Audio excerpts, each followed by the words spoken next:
Hey guys, Jonathan here, and today we're taking a look at the LEGO Marvel Spider-Man vs. Hulk Epic Clash set from Spider-Man Brand New Day.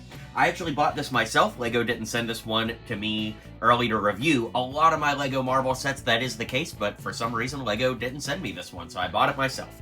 Anyways, that being said, this set has 534 pieces, a whole bunch of brand new minifigs, many of which are exclusive to this set, and actually, as crazy as this is, a price tag of $90. So it is way overpriced. However, I can kind of explain why it's overpriced. That doesn't justify it, but I can kind of explain it if you're new to LEGO as we go through the video.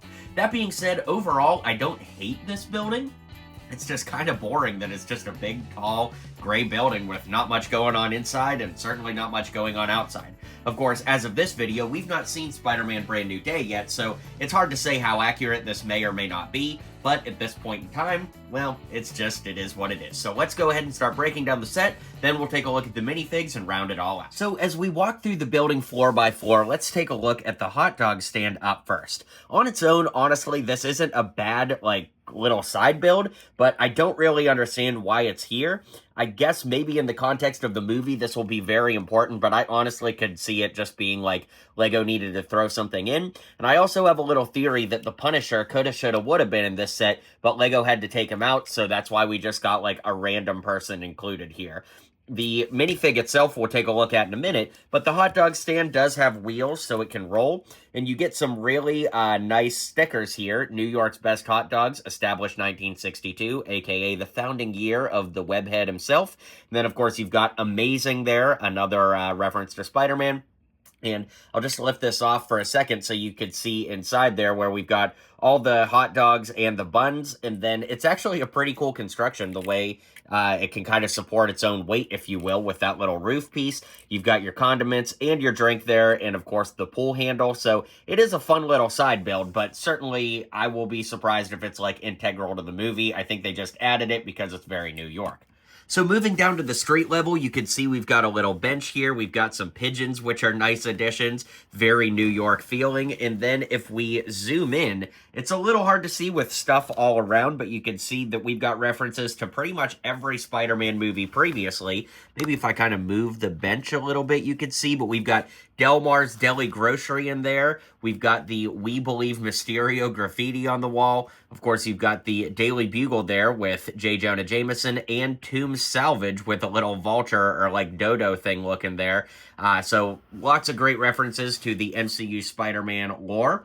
This entire piece actually detaches, which I guess would have been good 5 seconds ago, because then we could have seen all of those stickers a little bit better, but you'll recognize these little dots and these, so you can add this to the mini modulars for Marvel, which I'll do in a separate video to show how the mini modular city is growing. But of course, you've got these stickers here. On the side of the building, we have some spider graffiti as well as scorpion graffiti and a Spider-Man sticker that's pretty nice too. But once again, just kind of the gray color scale of this building makes it very boring and kind of drab to look at. But if that's the way it looks in the movie, I mean, what's LEGO supposed to do? Anyways, we've got the Department of Damage Control sticker on the door, and that door does open outward so that we can spin it around to start taking a look at the interior. On the ground floor, we have like kind of some security beacons right there by the door with green and red lights. We also have these little blasters that can be taken out of the wall for your DODC minifig from the other Spider-Man Brand New Day set to have a little weapon to use. And we get a little desk area saying there's a security alert. Up on the next floor, I'm not really sure what to say about this because maybe it relates to the movie, but right now we just don't know. But there's a couch facing the window, so you could have a minifig sit there looking out the window for whatever reason. But there's blue paint, which might correlate with this blue. I'm not really sure. Again, I've been reviewing LEGO sets for over a decade online, and so it's kind of funny when you get these sets that come out before a movie. We don't really have the context of what is supposed to be where and why and all that, so right now I can just review it as the set that it is, but we've got all these tools laying around and stuff like that. Then, as we get up to the top 2 floors, as you can see, the Hulk kind of perches in there like that. And before we show the main play feature of the front wall blowing up, you can see that we've got all kinds of like debris flying around, so that when that feature happens, it looks like a giant, explosion has happened in the building. There's just one thing I want to take a look at up top, and that, of course, is this sticker that says Boomerang. Just kind of interesting that every villain in this set has had some kind of reference. Of course, Boomerang being right there, then the tarantula and the scorpion right there. So again, I don't know if those are really going to play into the plot of the movie or not, but it is what it is. As you can see, we've got J-hooks all over the building that can be interchanged and moved around for however you want to play, to have your minifigures flying around the build scene. And of course, there's a giant web on the front. You can remove that giant web if you want, but the reason it's there is actually tying into the play feature. So as you can see, Spider-Man's long web connects up to the top of the roof right there. So it's just one big connector down this way. And when we move it around, you'll see this big green button in the back that when we push it, it's going to make the entire building come apart. So are you ready, kids? Aye, aye, Captain. Let's do this thing. Whoa. Believe it or not, I actually had never done that prior to this video. I kind of wanted to save it for this. So as you can see, a piece kind of flew off there. I assume it just kind of went in that place. But these middle section windows, you actually build the same thing 3 times. That way they're completely interchangeable, and they just connect with those jumper pieces there. So it's a strong enough connection to stay together, but a weak enough connection that you could get that giant explosion as, of course, the Hulk breaks out. And as you can see, the Hulk just has 2 little jumper pieces there that he sticks to. So you could just kind of put him there, and then you put all these walls back together like this. And interestingly enough, the middle section is wide open, and I was like, why is that the case? Like, why would they leave that open as I was building it? Not really thinking that we'd have this giant centerpiece window right here, so that when we put that centerpiece all together, now those holes in the center are covered, which is kind of cool. But Spider-Man's web to the rooftop, like I was kind of insinuating before, connects this so that when you blow the entire building up, you don't actually lose that front column piece, and it all stays in one piece like that. So that's the entire set, guys, and now we'll go ahead and take a look at those awesome minifigs. So our first minifig is the hot dog vendor, and like I said, I feel like this is just something LEGO threw into the set to add some play value and some fun, but I really can't see the hot dog vendor being a consequential character in the movie. Watch it be some, like, huge joke or something in the film that we're going to be so glad we got a minifig of. But as of right now, tough to say. But it is a nice minifig in the sense that these color legs are a little bit uncommon. It's the same color that the Fantastic Four uses, but you don't see them every day. The torso is a nice kind of just generic city torso. Then, of course, the head. She actually has a little hearing aid on the side there, which is quite nice. And then a hairpiece that I actually don't think I'd seen before. So I actually like that hairpiece quite a bit. Like I said, I just don't think I've had it in my collection or ever seen it in person before. So that was a nice addition. Is it the worst minifig ever? No, but would all of us have rather had the Punisher? Absolutely. So it is a bit of a mixed bag. Up next, we have Tarantula, who is not exclusive to this set because he also comes in the DODC Armored Vehicle set that's also from this wave, but he is really awesome, having 100% new and exclusive head, torso, and leg print with belt printing and toe printing, so LEGO really went all out for this one, and it does look awesome. As you can see, you get these 1x1 studs with holes so you can put the little talons in his feet, and they clip into his hands. It's a very tight fit, so once you put it in his hand, you may not want to take it out because it is hard to get in there the first time. And I'll turn the head to the side so you can see what the head looks like, not covered up by the bandana. It's going to be a really useful head for making masked character customs, no doubt, but that's our Tarantula minifig, and he does look really awesome.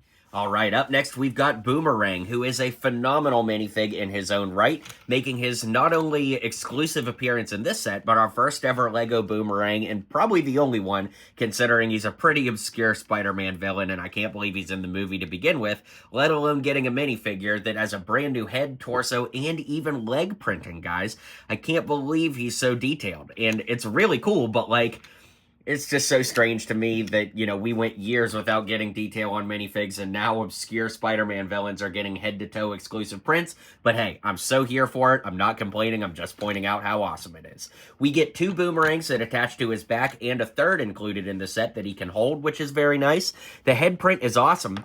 And LEGO did a really nice job of getting the skin tone to print onto the dark blue head. In the past, they have had issues with dark colored heads and light colored printing on it. And I gotta say, this one does look really, really good. It's a little bit washed out if I have to be super microscopically nitpicky, but it does look pretty good. Then, of course, that great leg printing is awesome. I'll go ahead and remove the head so that we can see a front and back view of that torso. So there's the front. And there's the back with lots of great detail. So overall, I am very happy with the way this minifig turned out. And again, he's so obscure, I'm shocked we got him at all. But man, oh man, am I glad we did. All right, up next, we've got the star of the show himself, Spider-Man. This is the same Spider-Man that comes in all 3 brand new day sets. And he has a brand new head with actually some, like, kind of white lines around the corner of the lenses of the eyes. In my other Spider-Man Brand New Day videos, I didn't actually point out that that was a brand new minifig, but it certainly is, the head at least. So that is really cool. He's got the regular blue and red dual molded legs, or doll molded legs you might expect to see him to have, but he does have brand new arm printing, which is super cool. And then, of course, a brand new torso, and I really wish that the entire minifig's color scheme was actually more of a light blue than the dark blue, because when you see the light blue accenting on the abs, it does look really good, and I just wish the entire fig looked that way. But it does look really good. I'm going to give it like a 9 out of a 10, and a 10 out of 10 would have been if it was the light blue color scheme instead. But hey, Lego Marvel gonna Lego Marvel. So it does look pretty good, and I do like it overall. Here we have the Hulk Big Fig, which I'm very happy to say is mostly new parts and pieces. So, of course, as you know, the arms attach with those blue pins on the inside. The entire center body piece is one part. Then now the Hulk's head can actually turn from side to side if you haven't seen that yet. And he has a removable hairpiece, which, funny enough, that hairpiece actually does connect to minifigs, which is kind of funny. But this Hulk is new because he's got the brown ripped pants, which we've not gotten on an MCU Hulk prior to this. And he has a brand new face print on that head. So that's really cool. He doesn't have toe indenting or printing. You know, they just kind of made it look more like minifig feet, but you know, sized up. So that's cool. And then, of course, he's got the regular posability with the arms and wrists that you might expect. Then once again, that posable head. And when we flip it around, he does have studs on his back so that, like, if you were having an adventure and Spider-Man needed to, like, web him up that way, he certainly could. But yeah, it's a really nice Hulk figure. There are rumors that Gray Hulk is going to appear in the movie, or rather Hulk's going to turn gray. And that would have been really cool, but then again, if they put it in the Lego set, it would have spoiled it, so it's a bit of a catch-22. That being said, it's a nice Hulk figure, and if you don't have one yet, this is a great way to add one to the collection. And finally, we have Scorpion, who looks absolutely awesome. This is our first Scorpion minifig of any kind since, I believe, 2017, if I'm not mistaken. And this one's really cool, getting leg printing and torso printing. I mean, look how cool this is, guys. All 3 bad guys in this movie got leg, torso, and brand new heads, which is just incredibly cool. Now, the Scorpion tail is built onto one of these, like, Mandalorian-style jetpack pieces. Then, as you can see, we've got a clip piece that comes up, and it's pretty self-explanatory how it's built with Lego pieces, so I don't really need to take it apart.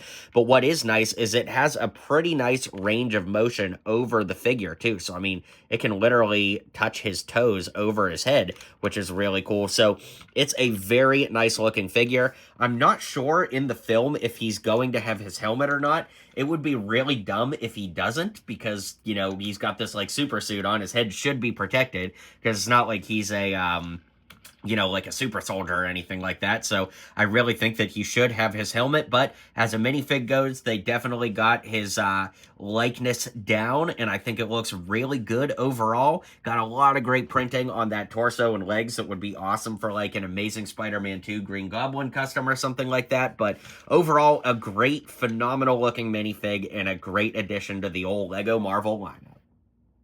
Well, needless to say, guys, this set is a lot of fun. You do get a lot of great figures, and I would say it's probably the best Spider-Man Brand New Day set. However, on that same token, it is definitely not worth $90. So I would definitely recommend trying to wait for a sale on this one. or use some kind of birthday money or something if you're of the age that you get birthday money. I don't know, I feel like I'm out of touch, who knows? But anyways, I don't think it's worth $90, so any way you can shave some money off of it would definitely make it a little bit easier to handle. But in the meantime, let me know your thoughts, be sure to hit like and subscribe, and I'll see you on the next video.